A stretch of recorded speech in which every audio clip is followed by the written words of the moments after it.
सो आज जो जो उन्होंने बॉलिंग की है, मेरे ख्याल से इतनी बड़ी बॉलिंग परफॉर्मेंस जो है वो मैंने तो ओडीआई क्रिकेट में बहुत कम देखी। इंडिया चाहे पहले बैटिंग करे या बाद में बैटिंग करे, आपको टफ टाइम तो उन्होंने देना ही देना है। तो ये मुझे सोच की समझ नहीं आई है। दूसरी बात ये कि आपने इंडिया की फास्ट बॉलिंग देखी है, लाजवाब थी। यानी कि जी। जो उन्होंने गेंद घुमाया है और जिस अंदाज से किया है, कोई भी टीम होती उसने 100 में आउट हो जाना था। यकीन कीजिए मेरा। ये देखिए जिस मर्जी को खिलाएं वो चाहे लूले लंगड़े को खिला दें, इन्होंने जीतना ही जीतना है वर्ल्ड कप। इतनी बड़ी टीम बन चुके हैं भारत की टीम। रवीज भाई की तरफ बढ़ते हैं। रवीज भाई, आज के मैच के हवाले से अगर बात करें तो ऑब्वियसली एक डिजास्टर जिसे कहना चाहिए वो है श्रीलंका के लिए। एशिया कप में भी हमने यही देखा, 50 पे ऑल आउट हो जाना। आज दोबारा इनके साथ खेल रहे थे तो 55 पे आउट हो जाना। लेकिन उससे पहले जो टॉस जीतने के बाद ये कल जिस तरह फैसला किया था न्यूजीलैंड ने, एक ब्लंडर जिसे कहना चाहिए, they did the same thing और इतना बड़ा टोटल करवा दिया। तो आए एक बॉलर के, बाकी किसी ने कोई परफॉर्मेंस नजर नहीं आई। ओवरऑल कैसे इसको समराइज करना चाहेंगे, ये किस तरह इस पोजीशन में आ गए और किस तरह बाहर निकल सकते हैं? देखिए हैरानी की बात यह कि महिला जयवर्धने इनके एक तरह से मेंटोर या कोच कह लें, और वो मुंबई इंडियंस के भी कोच है। और यहाँ पे वो खेलते इतना ज्यादा है कि उनको एक एक चीज का आइडिया है कि इवनिंग कंडीशंस क्या है और मॉर्निंग कंडीशंस क्या है। और ये जो प्रिएम्प्ट करना होता है ना क्रिकेट में, ये सबसे डेंजरस चीज होती है कि अभी की करंट सिचुएशन को आप उसको रिगार्ड ना करें और जो 9:45 बजे चीज होनी है उसके बारे में सोच के आप 2 बजे डिसीजंस ले लें। ये इससे ज्यादा और कोई हिमाकत की बात नहीं होती है। उस वक्त सूरज बाहर, पिच अच्छी, इंडिया चाहे पहले बैटिंग करे या बाद में बैटिंग करे, आपको टफ टाइम तो उन्होंने देना ही देना है। तो ये मुझे सोच की समझ नहीं आई है। दूसरी बात ये कि आपने इंडिया की फास्ट बॉलिंग देखी है, लाजवाब थी। यानी कि जो उन्होंने गेंद घुमाया है और जिस अंदाज से किया है, कोई भी टीम होती उसने 100 में आउट हो जाना था। यकीन कीजिए मेरा। इसलिए कि आजकल ओडीआई या व्हाइट बॉल क्रिकेट में बैट्समैन की टेक्निक जो है वो बहुत फॉल्टी हो गई है। कोई आपको टेक्नीशियंस नहीं मिलते हैं क्योंकि इतनी अच्छी पिचेस होती हैं और बॉलिंग ऑर्डिनरी होती है क्योंकि डिफेंसिव बॉलिंग होती है, तो आप कहीं पे भी शॉट खेल सकते हैं।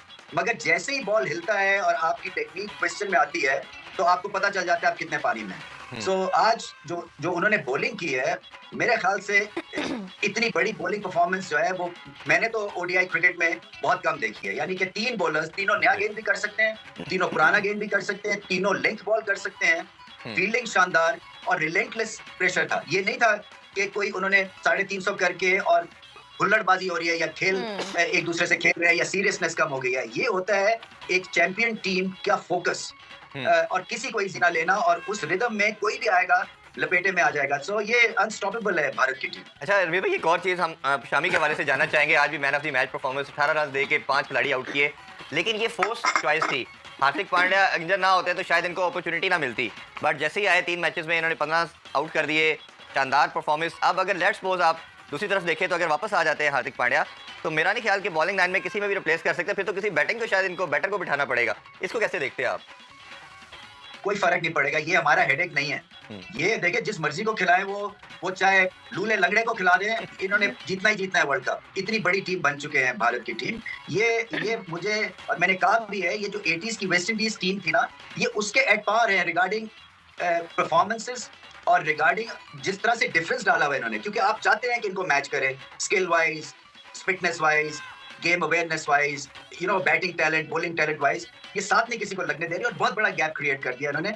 और उसकी बड़ी वजह यही है कि इंप्रूवमेंट है। हर 6 महीने के बाद आप देखेंगे कि स्किल वर्क में बहुत ज्यादा फर्क है और इनको पता है कि इनकी पोजीशंस जो है वो खतरे में होती है, इसलिए पीछे मुड़ के नहीं देखते। जिसको चांस मिल रहा है वो पकड़ के रख लेता है। तो ये एक अच्छी हेडेक है भारत के लिए कि जो भी उठता है वो आके मैच में परफॉर्मेंस दे देता है। सो इनकी जो ग्रेटनेस दूसरी यही है कि बेंच स्ट्रेंथ भी उतना ही अच्छा है जितना कि प्लेइंग 11 है। बिल्कुल ऐसे ही। हम आकिब सर आपसे जानना चाहेंगे, मोहम्मद शामी ने 18 रन देकर 5 विकेट्स लिए आप, और आज मैन ऑफ द मैच भी रहे। आप उनकी ओवरऑल परफॉर्मेंस को किस तरह से देखते हैं? और बाकी पेसर ने भी कमाल बॉलिंग। देखिए आज तो वो खेले ही नहीं, आगे से लग रहा था खाली विकेटें उनको उड़ाए जाओ।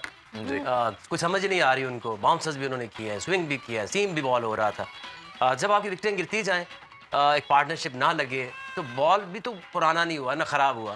तो फिर बॉलर को जब तक आगे से कुछ अटैक ना हो तो बॉलर तो अपनी मर्जी से फिर बॉलिंग करते हैं जी। इसी तरह से अगर आप जिस तरह श्रीलंका क्रिकेट के साथ ये हो रहा है, ये वही इंडिकेशन है कि जब आपकी जो डोमेस्टिक क्रिकेट है, आपकी जो सिस्टम है वो वीक पड़ जाए। इंडिया की क्रिकेट इंप्रूव क्यों की है? सारी दुनिया की जो टीमें हैं, उनके प्लेयर्स हैं, वो सारा साल जो है T20 लीग्स में बिजी होते हैं। उन्होंने उनको पकड़ के रखा हुआ है। एक लीग खेलेंगे सिर्फ आईपीएल, उसके बाद चलो जाके खेलो डोमेस्टिक, खेलो इंडिया की तरफ से। तो उनकी जो प्रैक्टिस है 50 ओवर तो वही सर्वाइव करेगा जो रेगुलर टेस्ट मैचेस खेल रहा है या 4-डे क्रिकेट खेल रहा है। बॉलर्स को T20 से वनडे में लाने के लिए उनको 4-डे क्रिकेट साथ खिलानी पड़ेगी। बाकी किसी टीम का तो कोई अवेलेबल ही नहीं होता।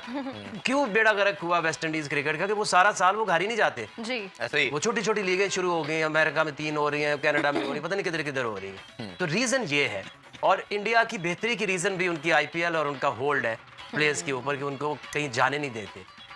अगर किसी ने ठीक करनी है अपनी गेम तो सबसे पहले इस मॉडल को इम्प्लीमेंट करके। तो नमस्कार दोस्तों, जय हिंद। स्वागत है आपका पाकिस्तानी मीडिया जुड़ी एक और फ्रेश और मज़ेदार वीडियो में। तो दोस्तों, ये भारतीय टीम डरावनी है। चंद हफ्ते पहले कुछ इस तरह के शब्दों के साथ बांग्लादेश के कोच चंदिका हस्तुरुसिंघा ने टीम इंडिया की तारीफ की थी। 1970 और 80 के दशक की शुरुआत में वेस्ट इंडीज़ और बाद में ऑस्ट्रेलिया टीम का खौफ बताने के लिए ऐसे शब्दों का इस्तेमाल किया जाता था। इस टूर्नामेंट में निश्चित रूप से भारत के खिलाफ दूसरी टीमों में डर का माहौल है। भारत ने श्रीलंका को एशिया कप फाइनल में 50 रन पर ऑल आउट कर दिया था। अब गुरुवार रात मुंबई के वानखेड़े स्टेडियम में अपने गेंदबाजों ने सिर्फ 5 रन ज़्यादा दिए और श्रीलंका को 55 रन पर निपटाते हुए वर्ल्ड कप इतिहास की अपनी सबसे बड़ी जीत दर्ज कर ली है। 7 मैच में लगातार 7 मुकाबले जीतकर भारत को वर्ल्ड कप 2023 की पहली सेमीफाइनलिस्ट टीम बनाने में तेज गेंदबाजों का खास योगदान है। सचिन तेंदुलकर खुद टीम इंडिया को चीयर करने स्टेडियम पहुंचे थे, जहां उनकी मूर्ति का अनावरण किया गया। जसप्रीत बुमराह, मोहम्मद शामी और मोहम्मद सिराज की तिगड़ी वर्ल्ड कप 2023 में आग उगल रही है। तीनों तेज गेंदबाज 140 किलोमीटर प्रति घंटे की रफ्तार से गेंदबाजी करते हैं। तीनों के पास स्पीड, स्विंग और सीम है। एक दौर था जब कहा जाता था कि पाकिस्तान अच्छे तेज गेंदबाज पैदा करता है, लेकिन अब ये काम भारत में हो रहा है। इस इंडियन पेस अटैक के पास दिमाग, कौशल और आक्रामकता तीनों है, जो खतरनाक वेस्टइंडीज बॉलिंग अटैक की याद दिलाता है। अगले कई साल तक जसप्रीत बुमराह, मोहम्मद शामी और मोहम्मद सिराज के इस प्रदर्शन की चर्चा होती रहेगी।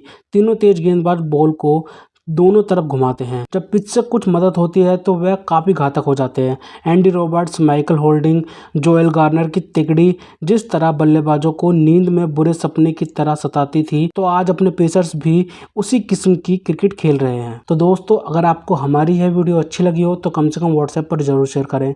साथ साथ चैनल को सब्सक्राइब करके हमारा मनोबल जरूर बढ़ाएं, ताकि हम आपके लिए ऐसी ही मनोरंजन वीडियोज़ बनाते रहें।